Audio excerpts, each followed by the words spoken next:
Well, hello everyone. Happy Thursday. I hope you all are able to join me here just for a few minutes. As it turns out, it appears that Thursdays get to be my Aislyn's World live days more than any other day. So as you come on, please just jump on, say hi. I think that there's ways that I can see. I think that when people come on and say hi, I can see it. I think I've figured that out at this point. So my hair does look a little different this day. I'm going to get my hair done here in just a few minutes, but my day is rolling by so quickly. I figured if I didn't do this right now, then I wasn't going to get it done today, and then another day would go by and all of that. And so, all right, so let's get started. As you jump in, just say hi so that I can just spend some time connecting with you, because that's an important part for me doing these, is that I'm spending some time connecting with folks. And then also just thinking out my thoughts and doing some, basically, as I've called this, as I've set it up on my YouTube channel, because all of these I put up on my YouTube channel just like I do my Sunday lives in the garden. So if you haven't subscribed to my YouTube channel, I hope you'll go over there and check that out. You can see kind of all the old reports, but you know, kind of a lifestyle journaling, and it gives me the ability to talk out some things that I'm thinking out loud. And sometimes when I'm thinking something out loud and I speak it out, I have a better possibility of embodying and manifesting or shifting, seeing it, learning it, recognizing the pain that I'm feeling with that. And so, and then sharing some things with other folks that I think that are worthy of sharing. And so today even since yesterday, I've been thinking about all of the different things that and I'm going to use the term channeling, because when an idea drops into my mind, it doesn't necessarily come from me. It comes from somewhere else. I mean, ultimately it comes from me, but at the same time, I'm getting thoughts and ideas and things that are kind of pushing me in a direction, and I'm forming these ideas in my mind and thinking about it, and I've been kind of mulling around, like, what are the different things that I want to talk about right now, and what are the different things that I could really like have a chance to vamp, if you will, just talk with you guys about something, talk something out, like really think out this idea a little bit more with your support and your help, by just being here together having a conversation about it. And so, like I said, as you jump on, just say hi, and if you have some thoughts about what I'm saying, please interject your ideas, ask questions, all of those types of things. So I was driving home from the farm today. I this time of year, I have got to get to the farm first thing in the morning because it's so hot, and I've found that these last couple days, hi Cassie, thank you so much. That helps me out to just keep flowing with this whole thing here. So this time of year, I've got to get out to the farm early. And if I've gotten to the farm by 9 o'clock, it's really about 30 minutes to an hour too late. And so I'm really looking forward to the time when I'm actually out there, so that when I'm ready to go work, I just go outside and work. And then when I need to come in and cool off, I come inside and cool off, and then I can go, kind of back and forth. But right now, I kind of have to make a decision if I'm going to go get 2 to 3, really 3 to 4, let's be real, hours of work out at the garden, then I've got to get out there early, or I've got to go out in the evening. And so I'm heading out there early in the mornings, and that means I drive back about lunchtime hours. And one of the things that caught my attention as we were driving back has gone into some of this space that I've been thinking a lot about lately. And it had me thinking about the stickers that we put on our cars. And then it got me thinking about, okay, well, if I look at that car up ahead of me and go, okay, they are a cowboy fan, they are Christian, they either drive a Harley Davidson or support Harley Davidson, or just want you to think they drive a Harley Davidson because they've got those stickers on their cars. They're a cowboy fan, that kind of thing. So I start to label that person. I can even label that person based on the car they're driving. And then it got me thinking about my labels, like the labels on my car. So this is where my mind went with this whole concept. Okay, so let's think about the labels on my car. What are my labels, and what am I willing to be labeled, and what am I willing to label myself? And the labels that you would find on my car would be mom. It's very clear I'm a mom because I got a London Pirate sticker on my car, and I got an Aggie Mom sticker on my car. And I'm clearly very proud that I'm an Aggie mom because I have an Aggie mom sticker on my car. Hi Shirley, I'm so glad you're here too. So what are the labels? What are these labels? Well, other labels. I started thinking about other labels. Okay, well, what about the type of car that I drive? And then I saw someone drive by in a Jeep. Well, I label myself a Jeep driver, and I've driven Jeeps in my lifetime. I just don't have one right now. I also have labeled myself red. Like, red is my color, red is my car, red is my, whatever. So then I find that, like, okay, well, here I am looking at this thing, labeling this thing, and then in my mind, I see myself as a red Jeep driver, but here I am driving around in a white GMC Yukon XL, basically like a Suburban, a big old soccer mom car. Let's call it that, because we're labeling, right? And then I go, okay, well, I feel like that there's something about that I have required the need to make sure everyone knows that this isn't my label. Like, this car that I'm driving, this is not my label. This big old ginormous gas guzzling, whatever, this isn't my label. But yet, if you hear the rest of the story is I was in a really bad car accident, and I was driving a very small red car. And so I had some trauma and drama inside my brain as it related to red cars, small cars, and I needed to get something big, because if I was big, then I could protect myself. Which gets me going back into this concept of the label. And the thing that I've been thinking about a lot is this idea of self. And I'm going to do in the very near future a 3-day masterclass about self-love, self-worth, and self-care, self-awareness, self-care. But it's got me thinking about things. It's got me thinking about self versus community, and how those things are actually dual. Like, you have to be both at the same time. You have to be both individual, and you also have to be collective, because that's what we are. And I have recently, the words that I have said is that I have recently pierced the veil, which means I have literally seen what it looks like to be the whole and to be independent and self. And so one of the things that I've learned about ego and self and the I am, and I'm going to come back to the I am, because I think that's a really important thing to, like, designate and pull out and be its own part of this conversation. But the thing about our ego, our self, our independence, our self, our ego, is that our ego has one very important job. Our ego's job is to protect our boundaries in order for us to matter, okay? And it's a whole lot easier for the ego to protect the boundaries if the ego knows what the boundaries are. If the ego knows what you call yourself, if the ego knows what you label yourself, then it is a whole lot easier to form matter around the thing that you actually believe about yourself, to create your independence, to create your self-worth, to create all of those things. So you can go through a whole list of what things people might label themselves. So, like, what are the things you would own? What are the things I own? Because I tend to be one of those people that says, don't label me. Don't label me. It's just Aislynn. That's it. But the reality is that I label myself. But I'm also not afraid in this conversation of ego, because what happens with our ego is that when we label ourselves woman, okay? I've labeled myself a woman. Now, granted, I was given that label as a child, and I will tell you that there's some other labels that I've been given in my lifetime that somehow my ego had to figure out how to protect me from, or figure out how to make me feel valuable in the label that someone else gave me.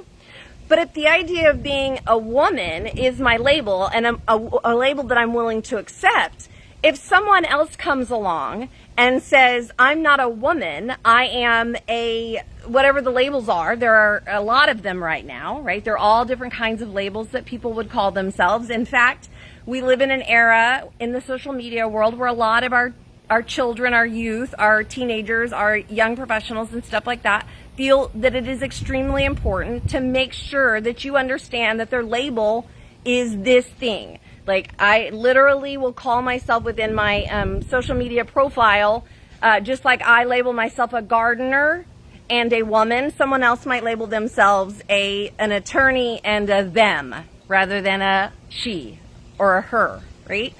But sometimes what happens is that when we discover labels, which labels, all that labels do in terms of this egoic forming of matter, is give us a way to better be independent, to individualize ourselves. And that's a really important thing if you think about teenagers and kids, and when they're trying to learn their independence and who they are, they learn to label themselves, because it's a much easier world when we're labeled to be able to see and understand what someone else is, because that's a label you understand. But if you don't understand that label, and if the label is different than your label, it can be intimidating and scary, and it can make you wonder whether your label is good enough or the right kind of label. And then the ego steps up and says, no, I don't want you to kill my boundary that I have set for myself that helps to create me, the physical version of me, that then creates a situation where I actually matter. Literally, I actually matter. If you create a label that I don't understand, if you create a label that challenges my label, then I want to defeat your label. I want to hurt your label. I want to end your label. I want to kill your label. I want to stop your label, because I don't value your label as much as mine, because my label creates my strong inherent boundaries. And a lot of times when I've created boundaries and lines of delineation between myself and the other individual that is a part of the whole, then I can say, okay, well, this is my bubble of humans that are all labeled like me. We are all white, women, Americans, Christian. I'm not picking on anybody, by the way. It just happens to be where most of my labels come from. So that's those are a lot of my labels. And so what happens is that our ego then fights very, very, very, very hard to make sure that we stay within the labels that we've created ourselves. And the reason it fights very hard to do that is because we are a part of, I like to call it these days, mathematical soup. And the mathematical soup is the I am that I mentioned earlier. It is the whole. It is all that exists. And and in my separation within the whole, if I fight hard to label myself, then I create hard delineations between me and someone else. And I create a world where I am separate from that individual over there. And that's what humans are. We are, physical separate matter that is labeled whatever it is that we've either labeled ourselves or someone else has labeled us, and that we've been willing to adopt or adapt, for that matter. Because sometimes, I'll give you an example of a label that I was given when I was about 12 or 13. And I'm going to talk about the I am here in just a second, but I also want to keep in mind the way that we label someone else can carry on for a very long time and can be very challenging sometimes for that person's ego, particularly when at the timing that it comes to you. So if you think about the idea of the stage of being 12, 13, 14, and that we are forming our independence, and if you think about what's happening over in that world, 12, 13, 14, 15, 16, 17, when they're forming their I am, when they're forming their self, when they're forming their egos, when they're forming their independence, hi Lauren, when they're forming their matter and making sure that they matter and that they have their group of people within their bubble that also matter, they begin labeling themselves. So you walk into the school and it's like, okay, well, these are the alt kids, and these are the kickers or the cowboys or whatever it's called these days. And these are the heads, and these are the cheerleaders, and these are the, whatever. And then you have those people, and I would always describe myself as one of those people that doesn't quite fit in with any crowd. So we're like a floater. We're like a fringe. We're like on the outside. We're the ones that have this other completely different label that puts us in every category, that kind of thing. But one of the things that happened to me, and this is, I think a story sometimes can be very helpful. When I was about 12 or 13, I don't know how it started. I don't know whether it started with the children, although it's likely it probably did. But there was a few mothers within the the city that I lived in, that were mothers of the children that I went to school with, that had started a rumor that I was a slut. So at 12 or 13, before I even knew what a slut was, before I even knew what a slut did, before I even understood any of those things, I was a slut. And at that point, I didn't know how to not label myself something that someone else had labeled me, because I'd never had the ability to form, yet really strongly form my own, how do I matter? And so then you spend time trying to figure out, what does that label mean? Well, if that's a label that I am, okay, well then, do I change the label? Do I adapt the label? Do I then turn the label into, well, if I'm gonna be a slut, I might as well be a sexy, badass slut. I might as well be a, whatever. And it can lead you down a path of being labeled something that you never chose to be labeled, but yet you were labeled by someone else, because that's what we do, and that's the only way that we can delineate the fact that I'm Aislynn and that person over there is Beth or Susie or whoever, and whatever the names are. So I'm not sure if this is of interest to you, but it has been helpful to me. I know Dr. Definitely. Yeah, for sure. I actually have read that. Now that I'm looking at what you said, Donna, I actually have read that book. But yeah, so I think that this concept of labeling and the boundaries and understanding the concept of the labels we're giving other people, and the idea that someone has a label that we necessarily don't like, and so therefore we've decided our ego has decided to be destructive to someone else's label. So if that's, let's just call it what it is, Republican versus Democrat. I'm going to destroy that label over there on the other side of the fence, because it's not me. And they don't matter. And I don't want them to matter, because I see them as bad and whatever, Republican, Democrat, whichever side of the fence you're talking about, it doesn't really matter. I've labeled you something. And that's probably one of the places where, in all honesty, I began very quickly to understand that the labels hurt me. Because then I tried to fit into what the label was when I didn't really match that label.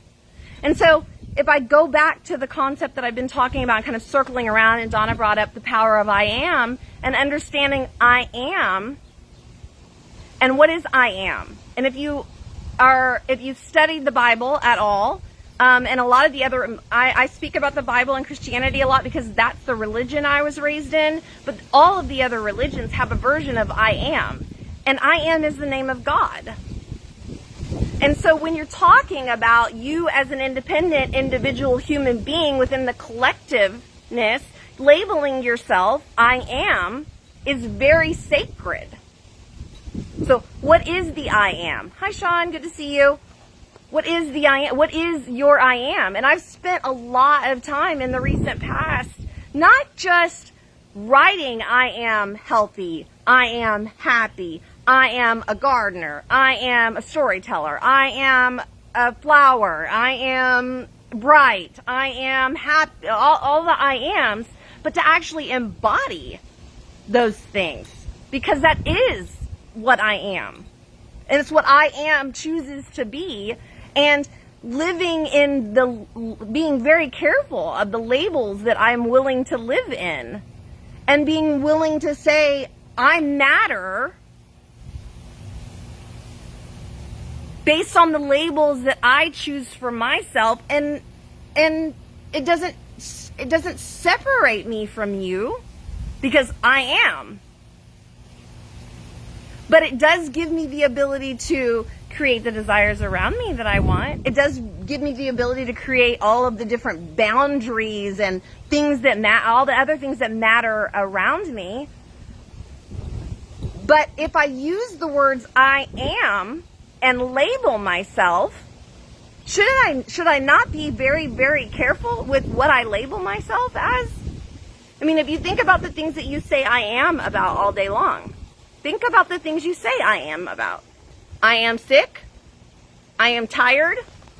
I am woman. I am healthy. What are the things you're labeling yourself as? And if you're driving down the road and someone's trying to delineate you from someone else. These are the labels you've then given yourself, which is, well, I am a, or what are the labels that you have put on the particular vehicle or whatever that you're driving? What are the labels that someone else might put on that car, right? So I am someone that cares about the environment. Well, would you drive a big vehicle? So you must not care about the environment. Oh, I don't know. I don't know how to do that. I am someone that cares about the environment. That's it. That's it. The car that I drive doesn't label me. The car that I drive doesn't make me who I am. The car that I drive can show you a version of what's inside my head. It can, because if I didn't want to be labeled that, I wouldn't be, or if I wasn't willing to be labeled the thing that I'm being labeled by driving the vehicle that I'm driving, then it wouldn't even exist. It wouldn't even come up. I wouldn't even discuss it. No one would ever label me that, because it's not something I've created space for in order to be a part of my matter. I've made it matter, the label that someone else gave me. Or I've made it a battle between me and someone else, because their label is different than mine, and my ego has a job to protect itself at all costs, that my label is the best label. Heterosexual, female, American, white, all the list of things that I am. Okay, that's all I'm going to say today. I know that there's much more that's going to come out about this particular conversation, especially because I am absolutely going to pull a masterclass very soon, launch a masterclass very soon, that's going to be very focused on self-love. Because I think that I have something to teach about self-love. I think that I have learned a lot about self-love, self-care, self-worth, and I think that I have a lot to teach about that. And so I'm going to be launching that off very soon. I also wanted to let you guys know that if you have, as I switch over to my ego, I am running a business. I am making money. So if you purchase things on YouTube and if you purchase things on Amazon and like things you're looking for the garden or cooking in your kitchen or anything like that, in the links below, I will drop it in the comments here, and then of course in the links as it relates to my YouTube channel, I will have a link inside there that if you ever need particular products from Amazon, especially gardening or cooking products, I would ask that you please go through my store, and then that helps me to be able to continue to keep doing the things that I'm doing. If you haven't subscribed to my YouTube channel, please subscribe to my YouTube channel. It helps me continue to keep doing things I'm doing. I also have been posting up in my Aislyn's Overflow of Abundance online farm stand, because I have labeled myself a farmer, a gardener, a grower that grows the most delicious 100% grown naturally vegetables, all the most delicious vegetables. Aislyn's Overflow of Abundance online farm stand, you can buy produce from me and all of those types of things. I've got lots and lots more stuff going on. So if you're interested in what I'm up to, please go and check out my all the things I do. You know, I do so many things. And of course, if you can spell my name, you can always look me up online. Aislynn. I definitely own that label. And what's funny about that was when I was in the 5th grade, I did not want to own that label because everyone was calling me by all kinds of stupid names. Who names their kid Aislynn, right? My name's Aislynn. And I was embarrassed to have the name Aislynn when I was in the 5th grade because someone used my name meanly, and people still do it even to this day. People still use my name meanly. Who cares, right? Okay, back to it. If you Google me, Aislynn, you might have to put Corpus Christi because I notice every once in a while there's a few new Aislyns in the online world too. But you can find me, and you can find all the things I'm doing and all the past videos I've done and all the good stuff that I'm up to. One more thing before I close out. Next week, I'm starting another weekly live. May not be always weekly, but as often as I can get it weekly. It's called My Community Gardens, and it's going to be me going and talking to gardeners all over my area, any gardeners that I come across, not necessarily just community gardens, but any community member that gardens. So if you have any interest in being interviewed for my live, showing off what you've learned in your gardens and showing off just showing your gardens off, teaching us a few things, because one of the things that I have learned is that when the community gardens and gardens together, we learn a lot from one another, and we have a much better experience with our gardens, our vegetables, the foods we eat, all of that good stuff. And just generally, life is so much more fun when not only do we take care of self as a top priority and recognize who we are and what our worth is, but when we understand we are a part of the great I am, the great whole community that is bigger, greater, and more magnificent we could ever even imagine. All right, you have the best Wednesday ever. I love you immensely.